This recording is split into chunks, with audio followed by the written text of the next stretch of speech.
Well students, Newton third law क्या है? Newton third law कहता है to every action there is equal and opposite reaction. बोले यार क्या है? मतलब किसी से भी पूछो, किसी बंदे को भी पूछो, ए Newton third law, to every action there is equal and opposite reaction. ना तो उसको एक्शन का मीनिंग पता है, ना उसको रिएक्शन का मीनिंग पता है। मैंने बोला जरा बता, सर ने बोला था action reaction equal and opposite. अच्छा, जिसने सुना है ना उसको भी तो नहीं पता। वाह, वेरी इंटेलिजेंट, क्या बात है। इसका तो न्यूटन का थर्ड लॉ आता है। अब मैं पूछूं यार, हम चलते कैसे सड़क पे? सर चप्पल पहन के जाते हैं, जूता पहन के जाते हैं तो चलते हैं। अबे मैं पूछ रहा हूं, how you walk on the road?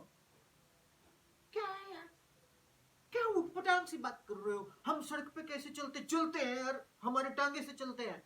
कभी सोचा है आपने कैसे चलते हैं?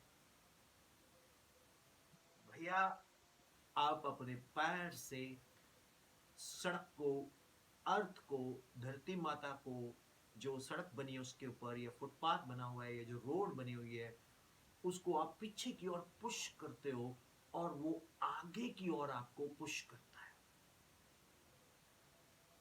अब किसी के जहन में, किसी के दिमाग में एक बात आएगी, सर मुझे ये आपने ये बोला तो था, हमने एग्जाम में भी लिखा, हमें मार्क्स भी मिल गए कि to every action there is equal and opposite reaction. से अपा खत्म। वहां पेपर में 2 मार्क्स का आया। हमारा तो मेन पर्पस यही होता है कि मार्क्स आए और डीएमसी डिटेल मार्क्स कार्ड के ऊपर वो मार्क्स की बल्ले बल्ले लिखी हो और हमारा नाम हो। वाह वाह वाह, टू वाह, ये बच्चा बहुत अच्छा है। To every action there is equal and opposite reaction. बस, ना तो उसको एक्शन का मीनिंग पता है, ना उसको रिएक्शन का मीनिंग पता है। अब मैंने किसी फिल्म स्टार से पूछ लिया, मैंने कहा सर न्यूटन थर्ड लॉ कहता है to every action there is equal and opposite reaction. मैंने कहा एक्शन क्या होता है? Very simple, action camera lights, light camera action. मैंने कहा वो नहीं सर, एक्शन क्या होता है? अब कहता हमारे पास एक्शन हीरो है या तो धर्मेंद्र कुत्ते, मैं तेरा खून पी जाऊंगा, या उसका बेटा सनी देओल, ये 2.5 किलो का हाथ है तातिया, जो बंदे पे पड़ता है बंदा उठता नहीं, उठ जाता है। ठीक, तो मैंने कहा वो एक्शन हीरो की बात नहीं कर रहा मैं, मेरा तो एक्शन का मतलब बताओ क्या है फिजिक्स में। कहता सर आप ही बताओ एक्शन का मतलब क्या है। जब आपने गाड़ी को, एक अंकल देखे हैं सड़क पे बड़े परेशान हुए होते हैं और वो उनकी हालत एक भिखारी से भी ज्यादा दया नहीं होती है, और उसने 20-25 हजार के तो कपड़े पहने होते हैं, लाख रुपए का मोबाइल हाथ में होता है, वो ऐसे देख रहे होते हैं, भाई मेरी गाड़ी बंद होगी, कोई हेल्प करेगा? उसकी हालत देखने वाली होती है, वो बेचारा कंफ्यूज हुआ होता है। और कोई आंटी उंटी हो उसकी गाड़ी हो तो रोने शुरू कर देगी, सड़क के सेंटर में बैठ गए, क्या मेरी गाड़ी, होता नहीं कई लोग पंचर हो गई, उसको स्टपनी नहीं बदलने आती, तो वो सड़क पे ऐसे कहते हैं भाई रुक जा स्टपनी बदल दे भाई।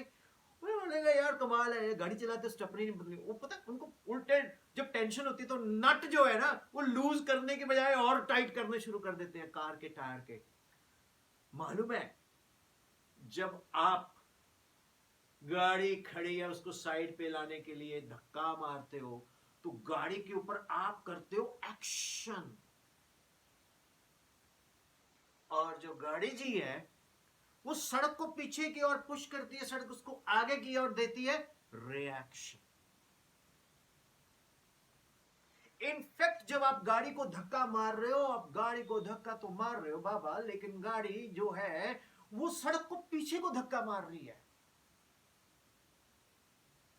आप जब चलते हो तो, जब आप चलते हो तो आपके जो पैर हैं वो, जैसे मेरी उंगलियां ये पैर हैं, ये पैर जो है आपको ये पीछे की ओर पुश करेंगे तो आप आगे की ओर जाएंगे। तो पैर से आपने पीछे की ओर पुश किया और वो आप आगे की ओर गए, तो आपने एक्शन दिया, ऊपर से दिया रिएक्शन। अब एक बच्चा पूछता सर जी, मैंने कहा हाँ जी, सर जी कभी ऐसा हुआ है कि हम एक्शन करें और रिएक्शन आए? मैंने कहा यस। कहता कैसे? मैं कहा बेटा जब हम क्लास में आपसे क्वेश्चन पूछते हैं और हम सह रहे होते हैं अंदर ही अंदर से, ठीक है, वो क्या है, हमने रिएक्शन नहीं दे रहे होते, वो चुप होते हैं, चुप। कई बार कोई हमको बहुत बुरा भला कहता है, वो अपना एक्शन कर रहा है लेकिन हम रिएक्ट नहीं कर रहे हैं।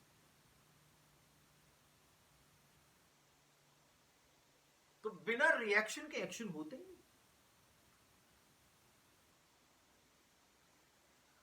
सर प्रैक्टिकली बताओगे आप? मैंने कहा बिल्कुल। तुम मार्बल की या ग्रेनाइट के फ्लोर के ऊपर मोबिल ऑयल गिरा दो बहुत सारा,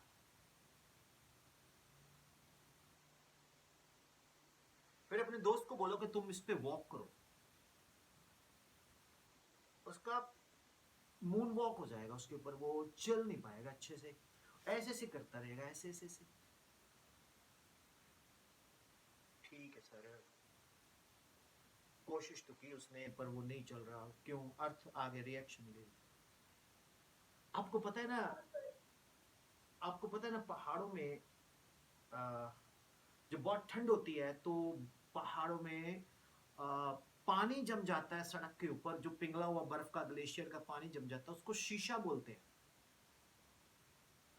शीशा बोलते हैं उसको। यस रिधिमा, आप कुछ बोलना चाह रहे हो?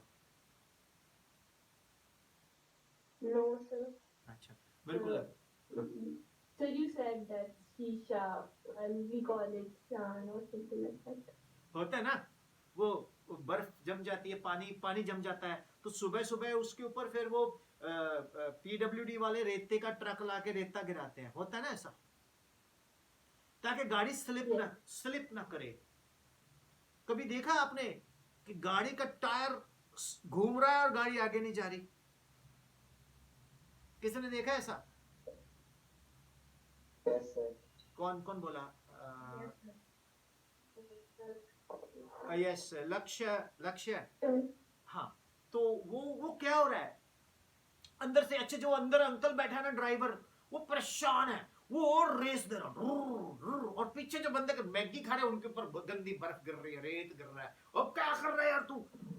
उसको पता ही नहीं चल रहा, वो टेंशन में है। अगर कोई प्लेन का ड्राइवर हो पंजाब हरियाणा साइड का, वो तो बेचारा और कंफ्यूज होता है। फिर आप लोग हंसते हो, आ जाते हैं नीचे के लोग, इनको गाड़ी तो चलानी नहीं आती, मुझे मालूम है आप बोलते हैं ऐसा। तो लॉजिक क्या है? लॉजिक इज दिस कि वो कंफ्यूज हो जाते हैं, उसको लगता पता नहीं क्या होगा, गाड़ी आगे क्यों नहीं जा रही, गाड़ी वहीं पर घूम रही है, इंजन का जो इंजन है वो तो उसके ट्रैक के ऊपर एक्शन कर दिस, बट ट्रैक रिएक्शन नहीं दिन दे। Action is going on there but reaction is not there. फिर काय का एक्शन? तुम तो वहीं के वहीं रह गए। लेकिन अगर आप सड़क के ऊपर रिएक्शन मिल रहा है तो आप उतना ही आगे बढ़ोगे, उसको फ्रिक्शन बोलते हैं। तो रिएक्शन कौन प्रोवाइड करता है? फ्रिक्शन। एक्शन कौन प्रोवाइड करता है? आपका मसल, जो आप खाते हो, momos, samosas, patties, Kurkure, pizza, उससे आपके शरीर में जो अजीब सी घटिया सी जान आती है, उससे। दूध तो पीना नहीं है आपने, ठीक है ना? तो असली फूड आपको पता है, हम लोग इंडिया में मैक्सिमम क्यों बच गए हैं कोविड से, मालूम है आपको? क्योंकि जो यस यस गरिमा, क्यों बच गए बताओ? हमारा इम्यून सिस्टम ज्यादा नहीं है, हमारे घर में सभी के एक एक फार्मेसी है और उसका डॉक्टर कौन है? हमारे घर खाना बनाने वाले। हमारा खाना ही बुजुर्गों ने इस तरह का डिजाइन किया है कि उसमें इतनी ज्यादा एंटीबायोटिक्स है, एंटीबॉडीज हैं। तो पर आप लोग, हम लोग इंडियन फूड को छोड़ देते हैं या एशियन फूड को छोड़ देते हैं, हम वेस्टर्न कितने, वो पिज्जो नहीं मारे हैं, वो इतने उनकी इम्यूनिटी नहीं है, इसलिए खूब डर के खाना खाओ घर का। उससे फिर क्या आएगा? आपके अंदर एक्शन आएगा और वो आपको क्या देगा? रिएक्शन देगा। अब to every action there is an equal and opposite reaction. तो न्यूटन फर्स्ट लॉ कहता है फोर्सेस को एग्जिस्ट इन पेयर। ना ना ना, गलत बोल गया। न्यूटन फर्स्ट लॉ कहता है the body remains in its natural state, Newton second law कहता है to destroy the natural state we need an external agency called force, and Newton third law कहता है फोर्सेस को exist in pair. First law, body remains in its original state, natural state. Second law, to destroy the natural state we need a force, and third law, forces coexist in pair. So that's all. This is an introduction revision and just recapitulations of the 9th standard physics, not 11th or 12th standard. This is for only 9th class students.